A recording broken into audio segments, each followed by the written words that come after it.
Okay, so like I said earlier, the Kc is a constant for a particular reaction at a given temperature. It doesn't matter what you start with, um, how much you start with. You could start with reactants, you could start with products, it doesn't matter the ratio. It will always come back to that constant, which means that ratio of products to reactants always are constant. In other words, related to each other. So we're going to kind of look one more time at our at this reaction. N2 plus 3H2 gives us 2NH3. Okay, we know what the expression is, K expression is. And we already know that the powers, we knew this, the powers equal the exponent.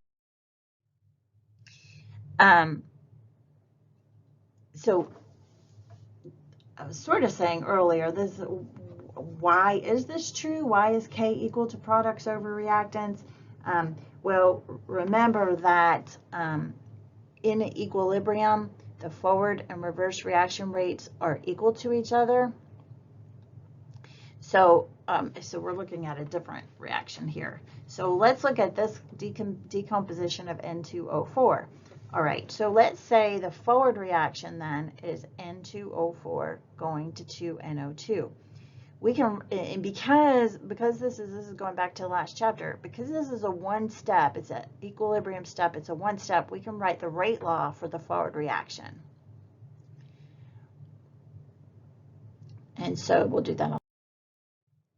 So the forward reaction, we can write the rate law for the forward reaction because it's a one-step elementary step. We can say the rate of the forward reaction equals K forward times N2O4, the concentration of N2O4, because it's to the first power. The rate of the reverse reaction is also is equal to Kr NO2 squared, because we're going, in the reverse reaction, if it's a one-step reaction, two NO2s combine to give us N2O4, and so NO2 quantity squared is the rate law. So remember, that's from last chapter. But we just got through saying, because they are elementary reactions, we can write the rate laws for each. We know it's all happens in one step. We do know that we have the rate of the forward and the rate of the reaction, and we also know that they're equal to each other, because the rate of the forward reaction equals the rate of the reverse reaction. This is true. K forward times N2O4 equals K reverse times NO2 squared. Well, if we rearrange this equation, we get NO2 squared over N2O4 equals Kf over Kr. Well, both of these are just constants, so a constant divided by a constant gives us a constant. And so that's why this is why this expression works for equilibrium. Products raised to their coefficient divided by reactants raised to their coefficient equals Kc, and that has to do with an equilibrium being a one-step reaction, and the rate laws are equal to each other. Anyway, let's take a minute and make sure that we know how to write the equilibrium, the Kc's for the following reactions. So we already looked at this reaction way at the beginning. So remember, it's products raised to their coefficients divided by reactants raised to their coefficients. I'll write this before I put it up. So we have CH4 raised to the first power, H2O raised to the first power divided by CO raised to the first power, H2 raised to the third power. Down here, we have Kc is going to equal concentration of O2 to the third power divided by the concentration of O3 to the second power. Okay, and you can see there. So let me write it. Okay, two more. They don't have to be molecules. They can be ions. So again, this will be AgNH3 2 plus to the first power divided by Ag plus to to the first power divided by NH3 squared. And then finally, this one, PCl3 times Cl2 divided by PCl5.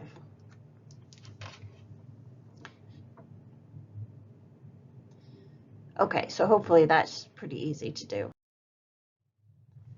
All right, so like I said earlier, the K value is going to be our set point, and it doesn't matter what we start with. And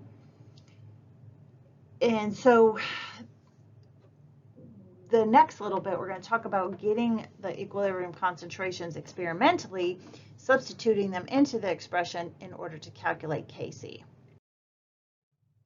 So we're going to go back to this reaction. CO plus 3H2 gives me CH4 plus H2O. So let's say for our first experiment, we're going to start with initial concentrations of 0.1 molar CO and 0.3 molar H2. And you can see here this is a 3-to-1 ratio, but like I said earlier, it doesn't have to be. We're just going to start with this one. So once we let the equation, let the reaction come to equilibrium, and we measure the equilibrium concentrations, these are what we find. We find that at equilibrium, there is 0.0387 molar of CH4, 0.0387 molar of H2O, 0.0613 molar CO, and 0.1893 molar H2. So we're going to put those into our K expression to find out what the K value is. So if we plug that into our K expression, those numbers in, we get 3.93. So it's not a huge number, and as you can see from the concentrations, there's kind of a lot of everything present. So if the K value is much larger, that would mean we would have way more products than reactants. But so it is greater than 1 because our products do predominate, but not by very much. So it's 3.93. So like I said, regardless of the initial concentrations, the law of mass action dictates that the reaction always settles to the same set point or the same K value. So let's do the experiment. We'll do the experiment again, and this time we're going to start with 0.1 molar of CH4 and 0.1 molar H2O. So this time we're starting actually with products, no reactants, but products remaining. And we'll start with CH4 and H2O and let the system come to equilibrium. Find at equilibrium that we have actually the same values that we got in the last time. Some of the products will react to give us reactants, and then eventually it comes to the set point, and again, values in, we get the same K value. So it doesn't matter if we start with reactants or with products, we come to the same set point. And then just to finally, we're going to use different concentrations. So this was the first experiment and what the values were with the K value. Oops, let's use a different color now. And here was experiment 3, which was what I just described, where we start with products. And again, after equilibrium, we come back to the same set point. And here in this experiment, we actually started with 0.2 molar CO and 0.3 molar H2, so not the same ratio necessarily. And notice what happens. We still end up, the values are different, but we still end up with a K value very, very close. So, you know, experimental data can often be a little bit off, but very, very close K value. So it doesn't matter what you start with, reactants, products, it doesn't matter the concentrations, you're always going to end up at that same K value or set point. Sometimes if you're dealing with a lot of gases, sometimes you'll see the term Kp, which has to do with the equilibrium constant with pressure, with partial pressures, because we know that partial pressures are related to molarity. If you look at the gas law, you can see that PV equals nRT. If you divide both sides by V, you end up with nRT over V, and notice that N over V is molarity, moles per per liter is molarity, so pressure is directly related to molarity. And so we can use pressure in terms of concentration in our gas law. This is just showing you that, again, higher pressure, higher concentration, lower pressure, lower concentration.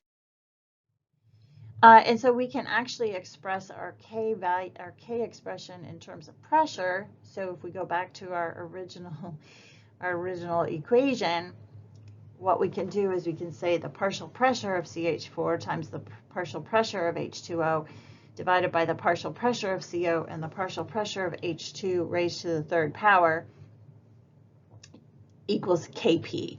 So it's just different units, and you can use this in the same way as you can use molar concentrations. I will say that for the most part, I just use molar concentrations. I don't do pressure very much. Oftentimes the Kp will be different from Kc, and that has to do with because you're using slightly different units. So if you want to know what Kp is, but you're given Kc, this is the equation that you use. So Kp, the equilibrium constant under pressure, is equal to Kc times, it's because of this, the molarity is the same, but the RT will change, and delta N just means the change in gas molecules.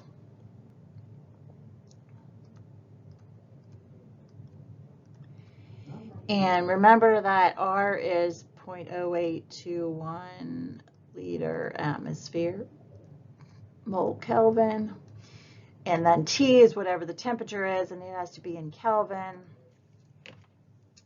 And then, like I said, the delta N is just the change in gas molecules. So you take the number of gas molecules in the product minus the number of gas molecules in the reactant, and that's whatever delta N is. So let's consider this reaction. Kc is 2.8 times 10 to the second, or 280. I'm not a huge fan of scientific notation, but it is for significant figure purposes. At 1,000 K, find out what the Kp is.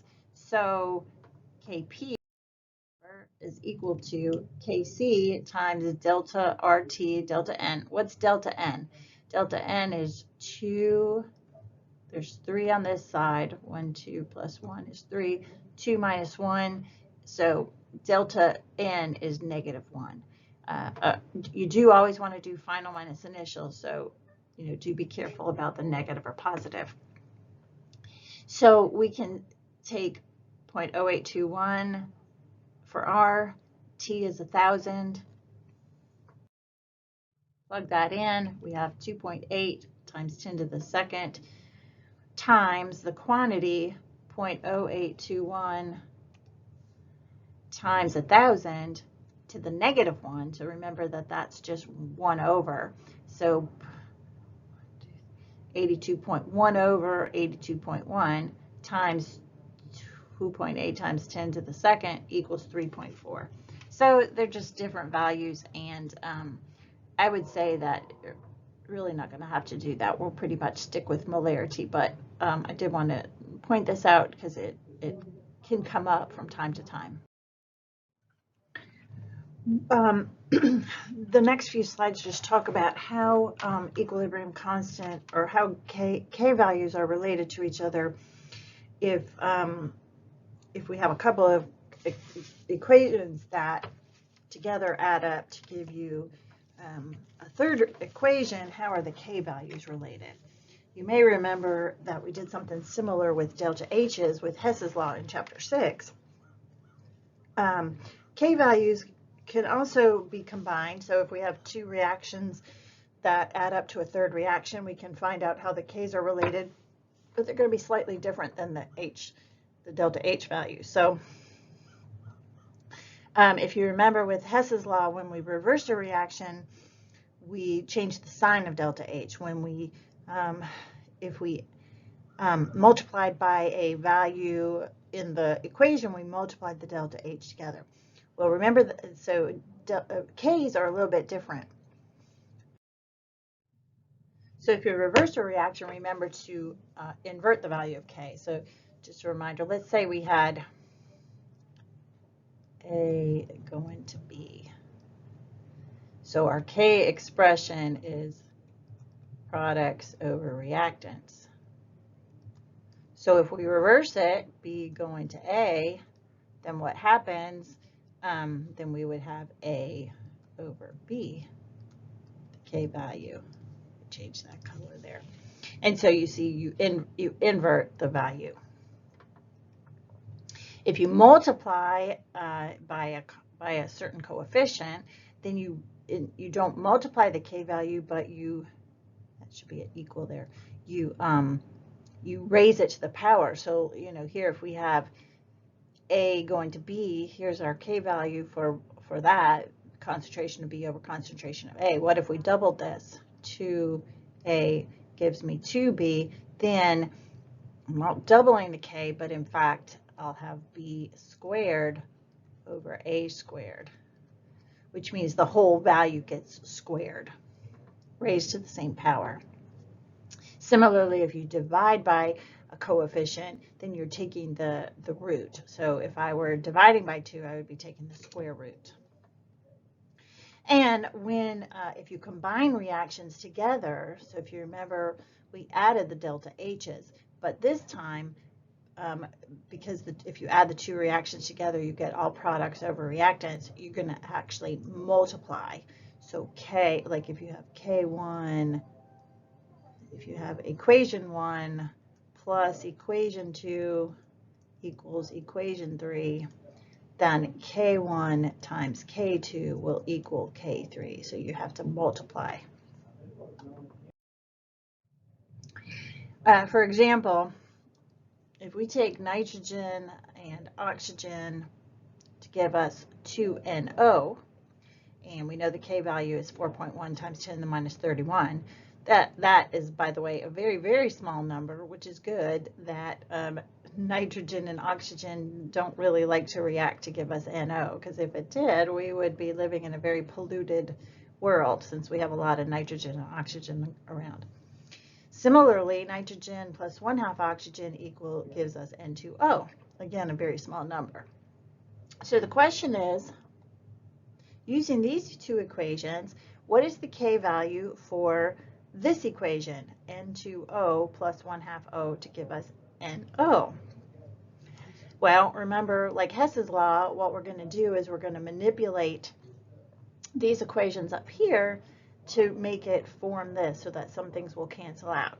So if you remember from Hess's law, what we do is we kind of isolate the one thing. So if we want NO2 on the left and we want 1, what we're going to have to do is reverse this. So we take equation 2 and reverse it. Well, if you reverse it, what are you going to do to Kc? You're going to take the inverse. So let's look at that. Right, so I reversed this one, and I got, so K is 1 over 2.4 times 10 to the minus 8. Now in the equation that we're trying to get, which is this bottom one, 2NO is already on the right. So we leave that one alone. And if you notice, if you add this together, the two N's, the N2's will cancel. We have 1 O2 on the left and 1/2 on the right. So if we subtract that, we're going to get 1/2 O2. So now these two equations add up to the third one, and now the K for the third one is going to be the product of these two. So Kc for the third equation will be the K for the first equation plus 1 over K for the second equation, because we've reversed it. And so here's the equilibrium constant, the K value for the third equation, similar to Hess's law. All right, just a few other things to tie up. Heterogeneous equilibrium just means that we have more than one phase in equilibrium. And homogeneous then is which all of the reactants and products are in the same phase. It's important to note that in a heterogeneous system, a lot of times pure solids or pure liquids don't really, the concentration doesn't change very much, and so in generally we don't include them in our K expression. They do not appear because they don't really change. So if we're looking at this example, notice that everything is in gas except for the carbon solid. And so if we were to write the K expression for this equation, we would leave out the C solid. So just notice that. If you're doing ions and precipitate, you would not include the precipitate in your K value. If you were doing like ions form like an acid-base reaction forming water, you would not include water in the equilibrium expression. So anything that's a different phase from the majority of everything else.